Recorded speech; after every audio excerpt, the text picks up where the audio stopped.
Extreme Flame Wizard series is good, and you should read it too. Although it may seem generic with its premise at first, but it is genuinely entertaining. It is comedic depending on your sense of humor. And the main premise of its key selling point is its main character who strives to become popular with girls by getting stronger. The power fantasy element of this series is very good. And even busted too. Like, there are some extreme wizards who are capable of twisting the laws of the universe within their respective fields. And how Igni uses his own powers into the mix. Now let's talk about Igni's powers. Igni can only use elementary level fire magic, and cannot use other elementary magic like wind, earth, light, dark, water, etc. But he trained with his grandfather Lucas, who's an extreme wizard of light, to increase his mana capacity.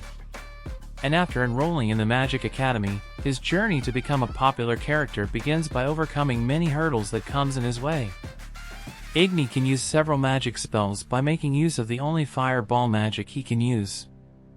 Some examples are Flame Armor Ignite, Ultimate Mini-Size Minima. Fireball, shrunken down to its molecular size. It numbers in the trillions. Igni forces it to rub against the other molecules around it, and the negative magnetization seeks for its positive counterpart.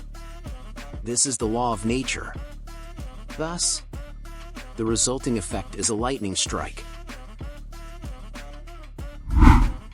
Igni can force the fireballs to accelerate to the speed of light. This magic is a reflection of the very beginning. It is the creation of the universe. The small universe that Igni created in his hand will disappear after 250 billion years, which means that he's controlling 250 billion years of time and energy all at once. It's that kind of magic miracle.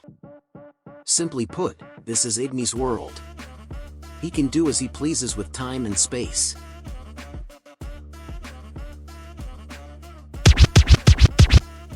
Even a four-dimensional sphere is also a sphere.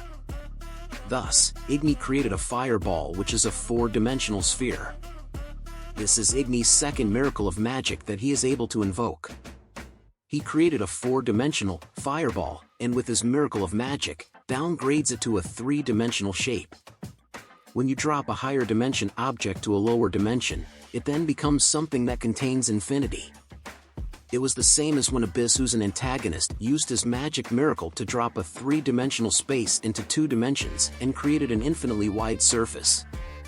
Inside Igni's fireball was an infinite amount of energy. That was the miracle of magic that transformed one dimension to zero. The complete opposite of the miracle of creation, a magic designed only for destruction.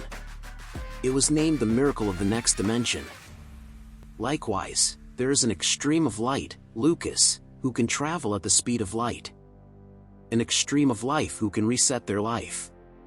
An extreme of dark who can control the order of the world by manipulating entropy itself.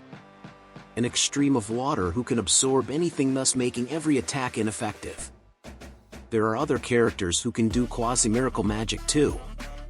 Well, if you're someone who likes a good power fantasy story, then this series is for you.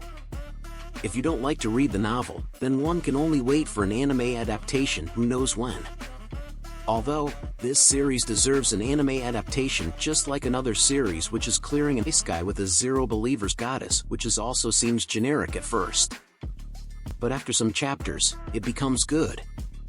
And that series also has a lot of hyper moments. Example being the Spirit King mode of the protagonist. So, if you drop the series, then pick it up again, it will not disappoint you. And will make satisfied with the latter half of the series. Honestly, some battle scenes are hype.